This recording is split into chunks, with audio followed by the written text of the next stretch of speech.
We heard from Angel Reese today, and we heard from Tyler Marsh. Tyler Marsh, folks, let's send our best wishes to Tyler Marsh. He's about to be called every name under the book. Sellout, Uncle Tom.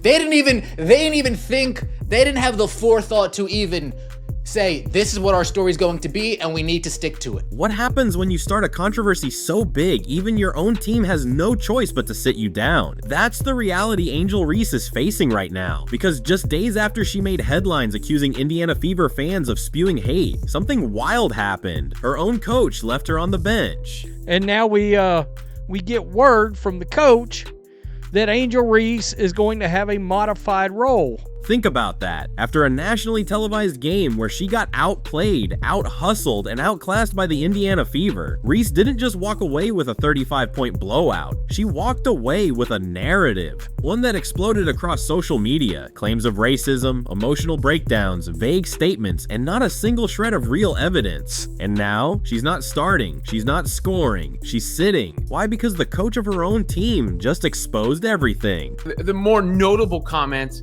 came from Tyler Marsh, the head coach of the Chicago Sky.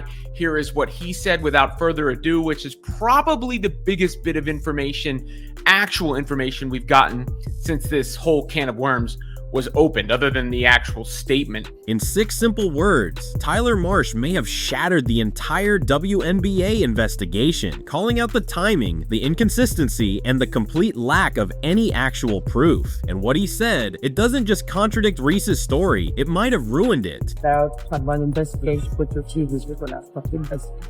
Yeah, I think we agree. I think we're, in compliance with them, with the league, and obviously there's no room or space in our game for hate. So we're complying with everything that's going on. Coach, when did you become aware that there was hate speech that happened? I think when everyone else did. I think that it's something that we heard about, and so again, we're just forthcoming with anything that the league is able to do investigation-wise. But that's just the beginning. What really happened between Angel Reese, Caitlin Clark, and the so-called fan hate that hijacked the headlines? And how did this one lie spiral into the most embarrassing moment of Reese's WNBA career? And their response to these allegations might just change your whole perspective. Let's break it all down, because this isn't just about one player. This might be the biggest scandal in WNBA history. But the telling admission is I found out when everyone else did. When did you become aware? When everyone else did. What does that indicate? That the Sky did not know or did not hear anything in real time or see anything in real time. So that makes the Sky, that makes the Fever, that makes me, that makes everyone I talked to who was in the arena, everyone else who has spoken from the arena. The WNBA could have been celebrating a historic night. A record 2.7 million fans tuned in. Caitlin Clark dropped a triple-double. Indiana Fever put on a masterclass. But instead of headlines about basketball, the league chose to chase shadows, launching a full-blown investigation into alleged racist remarks from fans that to this day have no audio, no video, and no witnesses. Let that sink in. An arena packed with thousands of fans, cameras from every angle, sideline microphones picking up everything from squeaking sneakers to on-court trash talk, and yet not one clip has surfaced. That makes no cameras, no cell phones, so far, no nothing to substantiate the alleged hateful fan comments or fan misconduct or however you want to label it, which makes me question mightily what the investigation is based on. And I would love to hear on the record what the investigation is based on, because based on all the information we have, the leading theory has to be it's based on the social media nonsense. Not from security, not from the broadcast, just a few cryptic tweets from unverified accounts that disappeared just as fast as they went viral. And that's all it took. That's the entire basis for the WNBA's investigation. A couple of social media posts with no timestamps, no footage, and no confirmed witnesses. In fact, the supposed victim herself couldn't even explain what happened. When asked to provide specific details, Angel Reese ducked every question like a pro avoiding a press trap. They understand that this is this is the priority. Obviously, there's no place for this, and they preach. I think 2 days before they put out no hate, no speech. And obviously, the women in this league, they know that, and no, there's no space for that. And I believe that every player in this league deserves to be treated with respect. The league's response wasn't just disappointing, it was dangerous. Because now, instead of celebrating the highest rated regular season game in decades, we're trapped in a narrative built on lies and victimhood. And the person who may have cracked this entire thing wide open isn't Caitlin Clark, isn't a reporter, it's Angel Reese's own head coach. But that's not all, because what Tyler Marsh admitted next might be the nail in the coffin for this so-called investigation. When Chicago Sky head coach Tyler Marsh stepped in front of reporters, everyone expected the usual safe cliches: we're gathering facts, we support our player, corporate fluff that keeps owners and sponsors happy. He heard about it when everyone else did. When did everybody else hear about it? After the game on Twitter by people who weren't even in the stands? Tyler Marsh, thanks for letting everybody know that you heard absolutely nothing over there in Indiana. That this is all hogwash that's taking place. This is all nonsense that's being played out all in front of us. And the reporters that are too scared, they just keep pushing this like this is fact, like this actually happened. Instead, Marsh kept his eyes locked on the cameras and dropped 6 words that sliced through the narrative like broken glass. I heard when everyone else did. Read that again. Marsh, who spent 40 full minutes stalking the sideline and shouting instructions inches from his players, didn't hear a single hateful syllable. No one tugged his sleeve. No security guard tapped a headset. Nothing. He only learned about the alleged slurs after the final buzzer, the exact same moment the rest of us saw the rumor explode on social media. That admission detonated the league's flimsy case. If the Sky's own coach never picked up on any abuse, how could thousands of microphones and cameras manage to miss it? More importantly, why did the league throw its integrity behind an accusation that not even the supposed witness could confirm in real time? This is pathetic. This whole entire league is one big joke. To tell me that I need to take some of this seriously is hysterical. Behind the scenes, insiders say Marsh's straightforward answer blindsided the team. Sponsors started calling. The PR department scrambled to align messaging. And Angel Reese, whose minutes were already shrinking after a 4 for 16 shooting night, found herself glued to the bench the very next practice. Officially, coaches cited rotational adjustments. Unofficially, teammates whispered that the distraction had become bigger than the game. New head coach Tyler Marsh is busy installing a different vision for Chicago's offense. The Sky plan to use second-year power forward Angel Reese much differently than how she was deployed in her rookie season. With a single sentence, Marsh didn't just question the investigation, he unintentionally put his star forward on notice. Because if the coach can't back the claim, who will? And if no one backs it, how long before the league realizes it's chasing ghosts? I think everything goes into it, just again seeing what lineups we've experimented with, a bunch of different lineups, and just seeing who gels best with what we have, and just figuring out how to move forward from there. But if Marsh's revelation rattled the locker room, what happened on the court seconds before the rumor even started proves the story was doomed from the jump. Fast forward to the third quarter, Caitlin Clark slashes across the lane, swats at Angel Reese's shooting arm, and sends her crashing to the hardwood. Whistle. Flagrant one. The replay loops in slow motion from every imaginable angle. Baseline cam, overhead spider cam, handhelds behind the basket. You can count the sweat drops on Clark's forearm, hear the crowd gasp, even read the scoreboard glare reflecting off the glass. If ever there were a moment for racist heckling to bleed through the microphones, this was it. Yet watch the raw footage. Reese's eyes never dart toward the stands. She pops up hot and beelines straight for Clark. No sideline finger pointing, no pleading with refs to eject the fan, no teammates spinning to security. After watching Caitlin Clark's flagrant foul on Angel Reese and the aftermath, there is no way Angel Reese can continue the lie that she doesn't dislike Caitlin Clark. I know what hatred looks like. Angel Reese hates Caitlin Clark. Not some basketball rivalry hate. Instead, Aaliyah Boston wedges herself between the rivals, drawing a tech while Reese barks inches from Clark's face. The officials corral players, announcers debate the call, and the fevered crowd roars about basketball, not bigotry. Ask yourself, if hate speech really pierced the arena, why did every professional observer miss it in real time? Why didn't Chicago's veterans sprint to officials demanding an ejection? There was another post from an account that I think now went private or deactivated, that alleged things were said to Reese, but no even proof that that person was there or not, whether they were there or not, whether they saw or heard anything or not, nothing to back it up. And if that is indeed the case, it's embarrassing. It is embarrassing.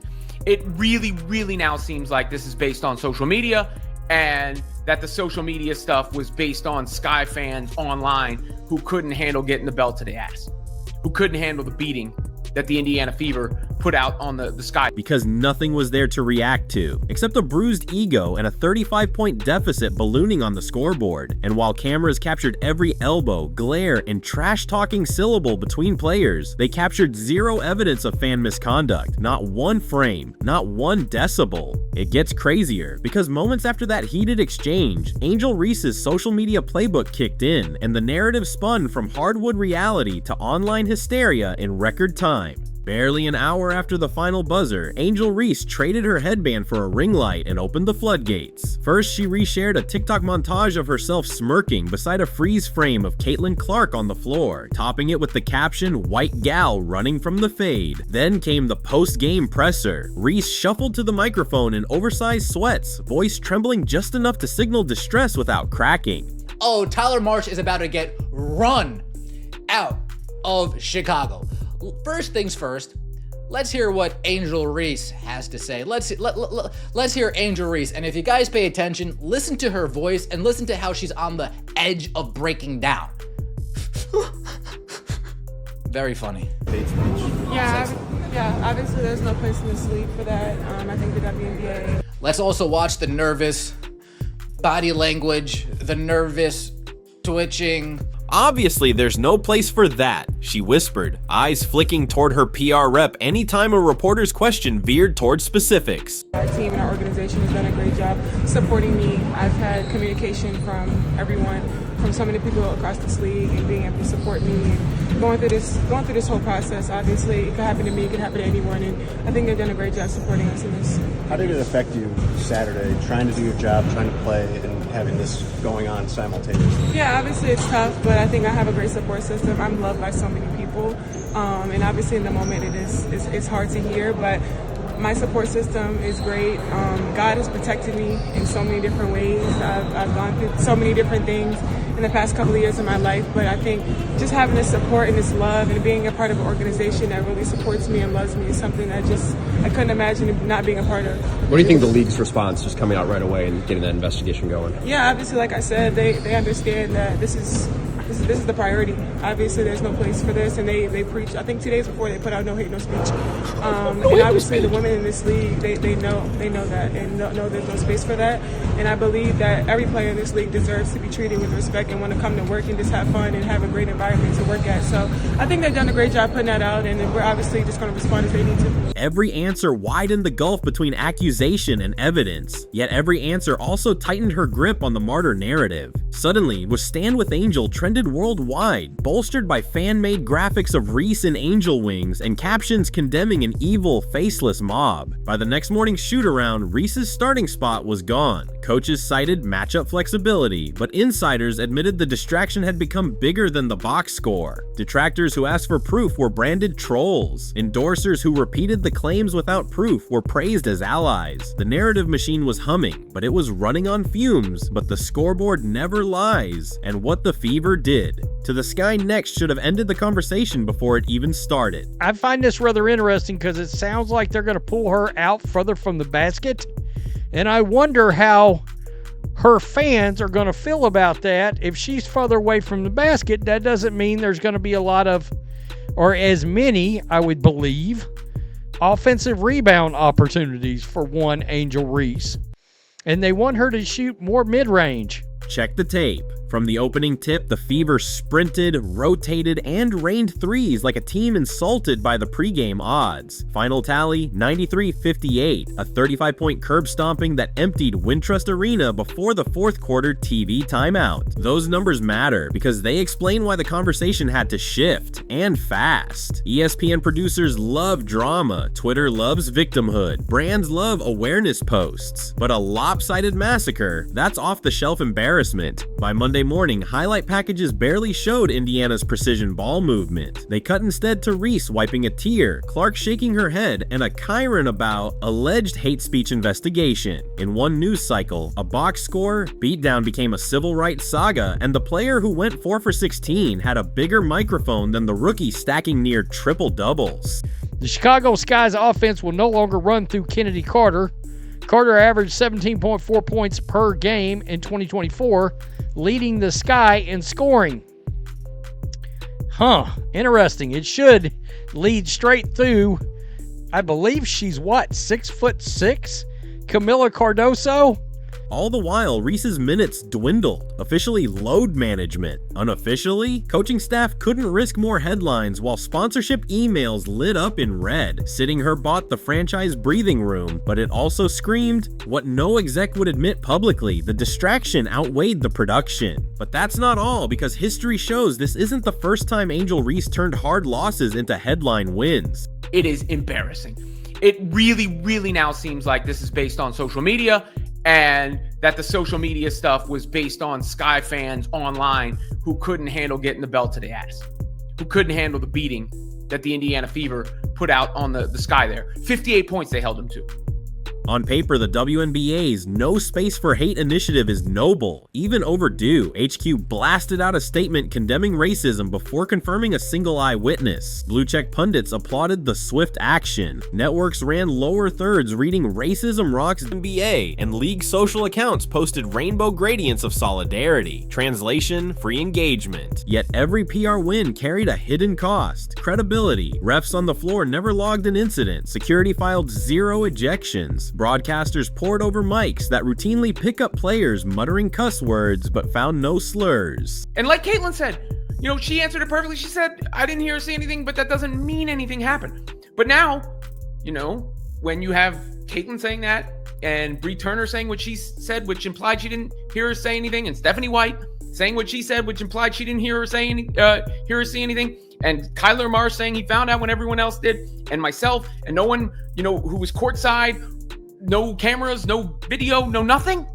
Still, the league doubled down, announcing an ongoing inquiry that, spoiler alert, can't locate a complainant willing to testify. Meanwhile, genuine hoops headlines, record viewership, historic season opener numbers got elbowed to page 2. Execs privately felt that crying wolf erodes trust the next time something real happens. Players grumble that select stars exploit the policy for immunity against critique, but cameras keep rolling because controversy spikes ratings, and the accountants have spreadsheets to prove it. And through it all, one voice has stayed impossibly calm, forcing everyone to compare 2 very different brands of leadership. Caitlin Clark could cash in on victim narratives too. She takes hip checks, hammer fouls, and online abuse that slides from trash talk to outright slurs. Yet every mic check brings the same refrain: let my game speak. Asked about the Sky incident, she simply nodded. There's no place for hate in our sport or society. 0 grandstanding. Then she jogged back to practice to refine that step back 3 defenders still haven't solved. Yeah,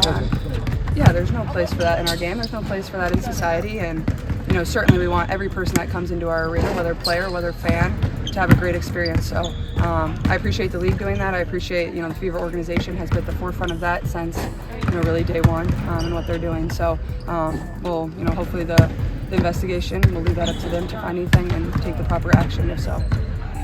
Her poise created an accidental experiment. 2 feuding rookies, 2 media storms, 2 opposite responses. One spends 3 days retweeting conspiracies, the other spends 3 days dissecting pick and roll angles. Guess whose jersey sales just shattered the league record? Guess whose minutes keep rising while the others shrink? Brands crave marketable calm. GMs crave box score consistency. In choosing silence over spectacle, Clark broadcast a different truth. Dominance sells louder than drama when the stat sheet leaves no doubt. And that brings us to the final takeaway, a lesson bigger than any single player, team, or hashtag. The WNBA can lecture about inclusion all day, but if every unverified tweet triggers a headline probe, fans will eventually wonder whether the league protects truth or merely protects narratives. Angel Reese may learn the hard way that controversy is a fickle shield. It can deflect criticism one night and block playing time the next. Meanwhile, Caitlin Clark and the Fever keep stacking wins, filling arenas, and rewriting record books. No algorithm required. So the next time social media tries to rewrite a scoreboard, remember Tyler Marsh's accidental mic drop. I heard when everyone else did. Translation? If the evidence isn't loud enough for a coach 6 feet from the court to notice, maybe the real story isn't hate from the stands. Maybe it's humility from the bench.